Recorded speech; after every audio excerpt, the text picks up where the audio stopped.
Oh, hey guys, how you doing? It's Henry at Mowers and Blowers. Welcome to episode 3 of my Craftsman Lt2000 that I got for free. That's right, free from my friend Nick Iardi many months ago, maybe a year ago. As you know from episodes 1 and 2, there's nothing wrong with the engine. We put gas in it, started up just fine. It surges a little bit. I'll talk about that in a second. The deck is in good shape, but I ordered a PTO engagement cable for $8 on eBay. I'm waiting for it to come so I can install it. Grinded off the paint chips off of it, unseized the blades off the deck, and we're going to install the deck today in anticipation for the cable to come. Why this thing went to Nick in the first place for service was because we found out that the drive wouldn't drive, and so we crawled underneath and we saw that the tensioner pulley was rubbed out. A third of it was rubbed out, and that's why it wouldn't drive, so that's why it was in for service. So we replaced that tensioner pulley. I had my last one back there, so now it starts, runs, drives. We took it around the block for a test drive. We put a new battery in here, new to me. I rejuvenated it to 100%. So now it's got a new battery, so that's the expense that I put into it so far, plus the $8 cable. Today we're going to install the deck. I don't know, maybe we shouldn't install it because maybe I should paint it first, you know what I mean? But I want to address the surging. I thought I did some fuel mixture type adjustments and idle screw adjustments to get it to where it's going. But the problem with this surging is I don't think it's a carburetor issue, to be honest with you. I think it's a fuel delivery issue. You know why? Because when you start this up, it runs really well for the amount of time that it has gas in the bowl. So I'm thinking that the fuel solenoid is not working so good. It works, but it's not working so good that it's still sticking up a little, preventing the free flow of gas going up the emulsion tube. Or it could be the fuel filter on here, and I'll show you right now. This fuel filter is the kind for fuel pumps, engines with fuel pumps. This is a gravity-fed fuel delivery system, which means it needs one of those red plastic fuel filters. If this is blocked, this could impede gas, or at least the correct flow of gas going to the carburetor. Of course, I do think it's the fuel solenoid. While it does work, I think it's partially working, so it somewhat blocks the fuel going into the bowl. Because it makes sense. It runs just fine for the first 20 seconds or so until the fuel is depleted from the bowl. Then it sucks gas from here, which is limited, and that's why it surges, because there's not enough gas to air ratio. I'll show you. I'm going to start it up right now because it's been sitting here for at least 2-3 minutes, has enough time for the gas to fill the bowl. So it'll run good until the fuel from the bowl is depleted, and therefore trying to get gas from the reservoir. And then it'll start surging after 20 seconds. So let's listen to the way it sounds, okay? When you first start it, it runs just fine, okay? And then after 10 or 15 seconds, it'll start surging, which means it's gasping for fuel. It needs fuel, but it's not getting it. So listen, runs fine and then surges.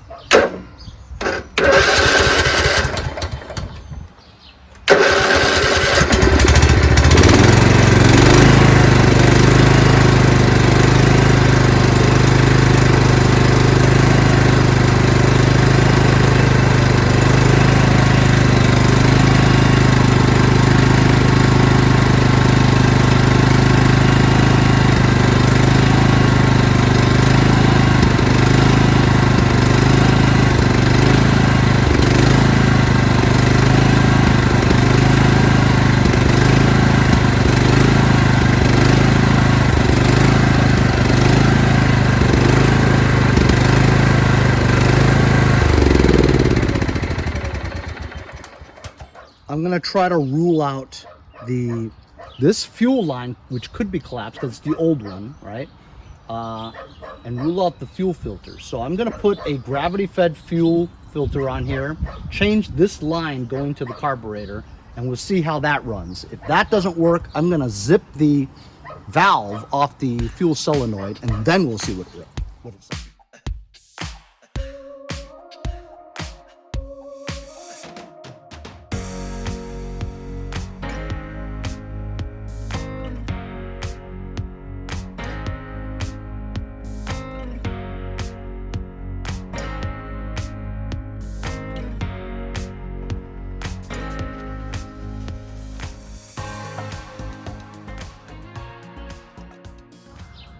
All right, as you guys saw, I changed the entire fuel line going from the carburetor to this fuel filter. This I changed the other day when we first got this. And not leaking so far, so let's start her up and see if it runs better.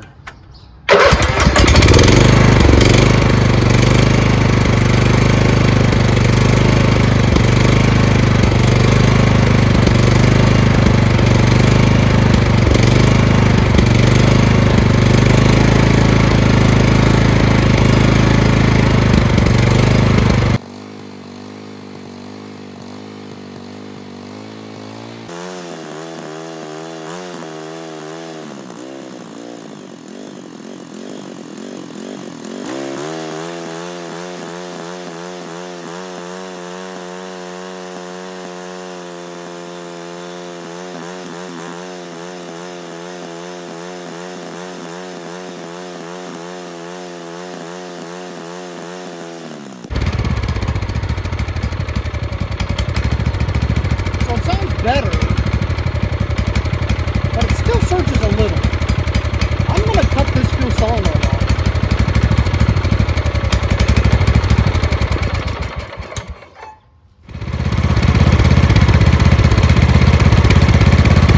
That's an idle.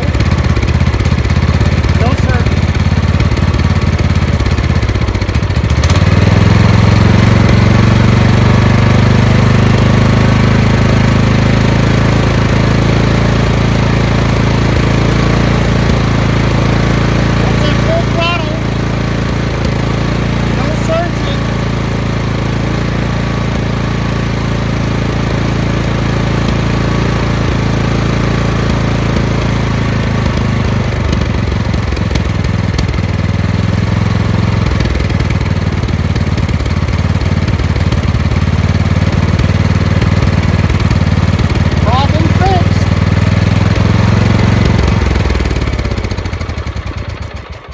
Surging.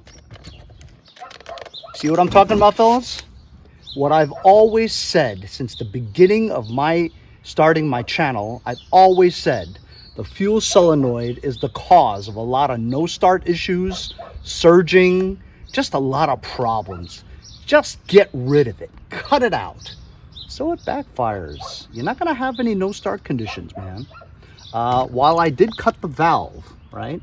I did still connect it, because once you cut the valve, there's still like a millimeter of the valve still sticking up. So when you do connect it, and it does kind of work, when you turn on the power, it does drag that little bit back in again, so nothing is obstructing fuel from getting from the bottom of the bowl up the emulsion to the carburetor. And obviously this was the problem. It wasn't the fuel filter, it wasn't the fuel lines, it was the fuel solenoid the entire time. So now that we got this engine worked out, I just have to wait for the cable. I'm gonna go buy some paint so I can paint the deck. We'll put it on, and then this thing is ready to sell, I assume. But we do have to test the blades of the deck and see if they work okay. Guy finally called me, and we're gonna go and try to sell this. I have it listed for $155. But I have held on to this for 2 years, and I just want to get rid of it. I'll take as low as 50 bucks.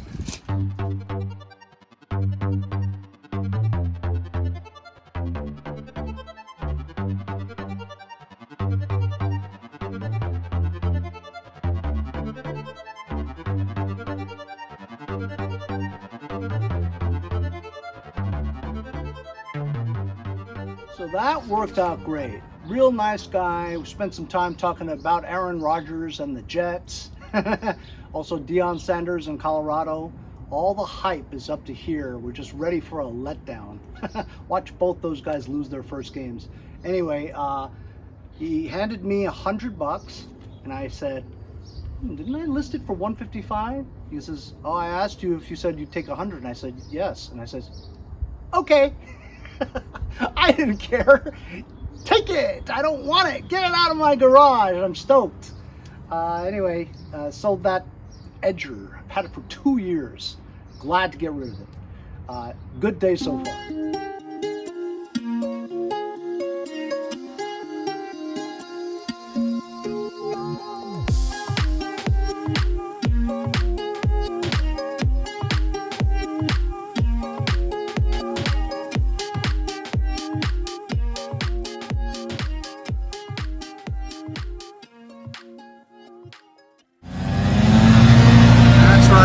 Just when I'm ready to film, always. So there's a lot of rust over here. I use some sandpaper to try to grind it off. See some ATF.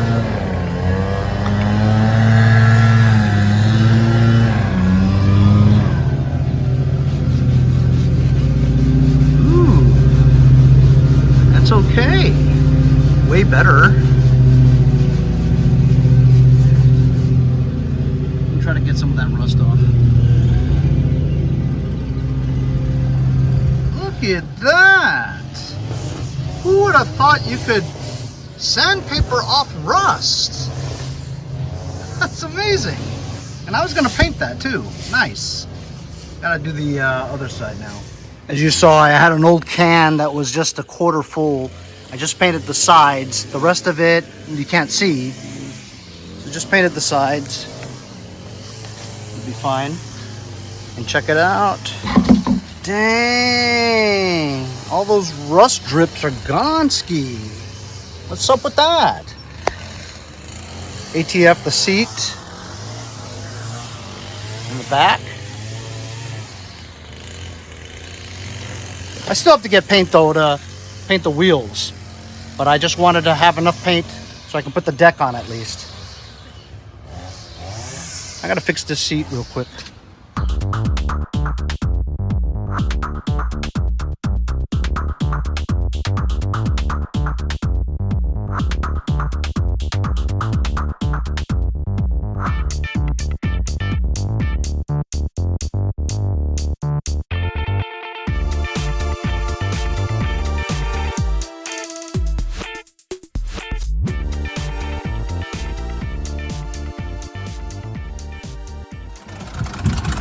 That's right, really busy day today. Sold that darn weed whacker, edger, or whatever it is.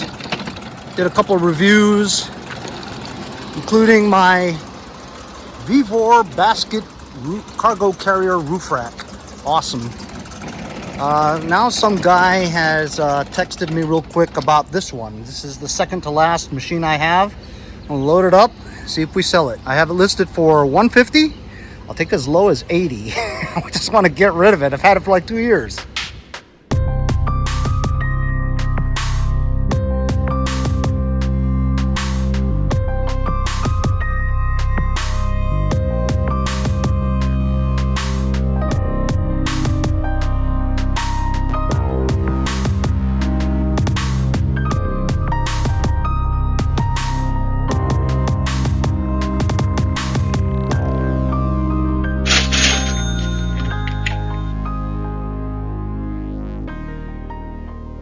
So, as you guys saw, I met up the guy. Whole family came. I mean, the wife, the brother-in-law, whatever. Nice people, really nice. And they bought a new house around here and need a good mower. Yeah, it's a good mower. May need a new blade eventually, but it'll mow. Rear self-propelled, Scott's by John Deere. Has a primer bulb kind of thingamajig, which I hate, but you know, started right up, no problem. And he was pretty happy. I had it listed for $150. You could tell people like that, they just won't bargain with you. Gave me $160. I gave him $10 change. So to get $150 for that thing, I am stoked. You know what I mean when you've held on to something for a while because you didn't sell it because somebody lowballed you, and then you wonder months later, oh man, should I have sold that, you know, just to get the money? Now I got to store it, carry over from last season. store it for the winter for another year, you know. So you think about that, you know, because it takes up space and storage and all that stuff. You could put other stuff there. But it's all worth it at the end when you get what you want, you know. And actually $150 nowadays for a mower is pretty reasonable. I mean, everything's so expensive now, you know. Everything is gone up like $100 or $1,000 for a lawn tractor. The lawn tractors, riding mower, for the little riding mower with the engine in the back, that thing was $9.99 for the longest time. Now it's $19.99. They upped it $1,000, double the price. Push mower is still not that bad, $3.99, $4 something with a bag. You know what I mean? Anyway, stoked, man. $150 today from the Scotts by John Deere, and I sold that other weed whacker edger thing, Ryobi, for $100. Both those things I've had for 2 years. I am so thrilled to have gotten rid of it. I only have one push mower left. I have that MTD, or is it a Troy-Bilt with a Honda engine on it. It's just a push mower. I have it listed for $175 because of the Honda engine. That's my last mower. That's it. So I'm not in any tremendous rush to get rid of it. I'll stick to $175. I won't lower the price. Unless somebody wants to buy it. It all depends on if you want the money or not, right? And then, of course, I still have a Husqvarna tractor, the PYT 9000. 2 tractors to sell. I'm still working on the 3rd one. And I've got that snowmobile I got to work on. I'd love to start working on it, but I can't start working on it until I'm done with the tractor. Anyway, we'll see you later. Okay, so it was time to put the hood on. I did put the hood on, and I realized that there's no lights. So I found and pieced together an MTD and a Craftsman module, made some makeshift wires to connect them. I got it now connected to the harness on the tractor. Let's see if we get lights. All right, let's see.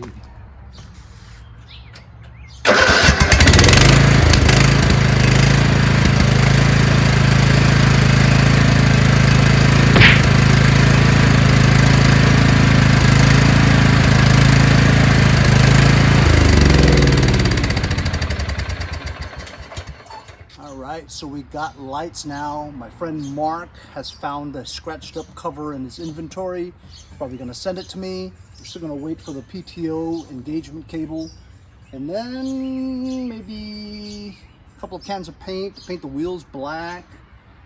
We did get rid of the rust. I did tape that seat up a little bit. We fixed the surging problem in the engine, which was fuel solenoid. I also changed the fuel lines as well as the fuel filter as well. Oh, you know what? Look at that. This thing has the snow plow attachment to it. I'm going to take that off and use it someday when I need another snow plow and I don't have the bracket, you know? Because I don't... These things here, that's a big piece of machinery there. I'm going to take them off and keep them. I think it's 5/8.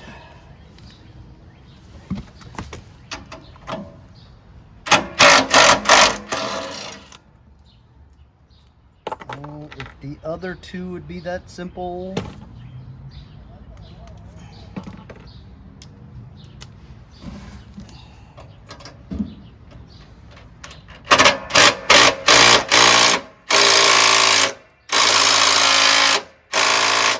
Of course it's not that simple.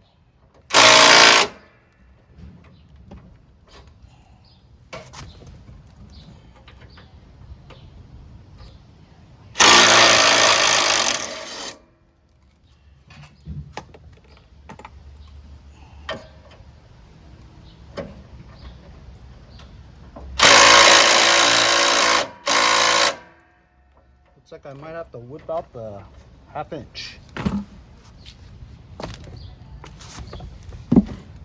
Will the 1/2 inch impact get it off? Maybe it's not 5/8. 14 millimeter. Got a breaker bar in case that doesn't work. 14 millimeter. Here we go.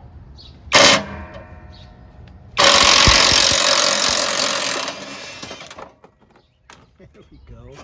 Nothing beats a 1/2 inch impact. power involved. Amazing.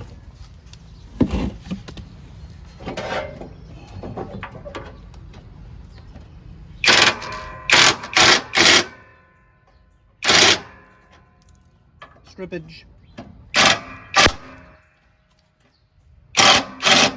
Strippaged.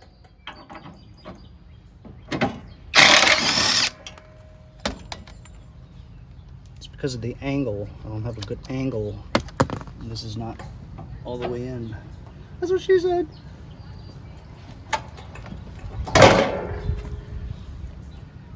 I need a longer rod.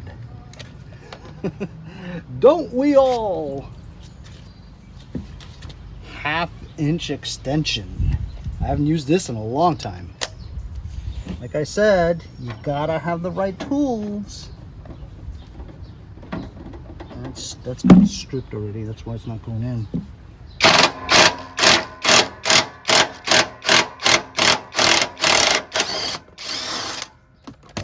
Yay! One more.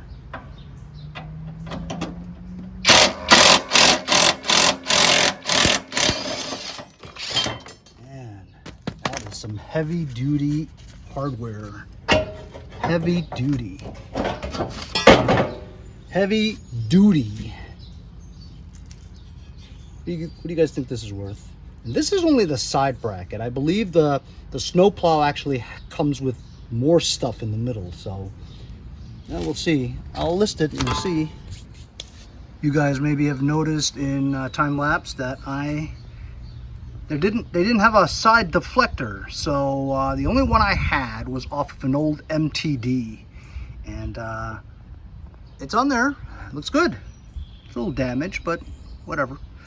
So it looks like we're gonna have to have another episode on this, because even though we did get the surging fixed, we got lights put on, took off the snowplow brackets, added a deflector chute there, installed the deck, gave it a paint job only on the parts that were visible, fixed the seat, wiped it down with ATF, got rid of the rust.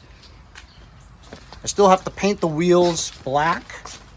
I used some paint to paint the back over here, so it looks pretty good. It's looking like a real tractor now, huh? Like I said, paint the wheels black, maybe paint around here, doesn't look too good, and wait for the blade engagement PTO cable, wait for the lens, and this thing will be ready to sell, but not until that all happens. So just the daily grind that I do here at Mowers and Blowers. You guys have been following me for about 5 years, been doing the same thing for 5 years. However, I am looking forward to finishing up this project so I can jump on the Skidoo snowmobile project, which I am completely a novice at. I've only ridden a snow machine a couple of times, you know, and I was pretty good at it, and I really enjoyed it, which was the intrigue in my trading a push mower to get that as a trade. It's free, you know, why not try to do something different, expand my horizons, and if I get it running, man, I hope I get some snow next year. That'll be super fun. Aside from episode 3 on getting this thing buttoned up, we need one more episode for the cosmetics, as well as the cable, as well as the lamp. But we're almost there. It's getting close that we can start working on that thing. And sold a couple of mowers today and a weed whacker too, huh? Not bad. Thanks a lot for joining me, fellas. Remember to buy some stickers. It helps support the channel, as well as if you can donate $1 or $2, you can spare $1 or $2. I'd really appreciate it. PayPal.me/Mowers and Blowers. See you guys next time on Mowers and Blowers. My name's Henry. Mowers and Blowers. Mowers and Blowers. See you guys next time on Mowers and Blowers.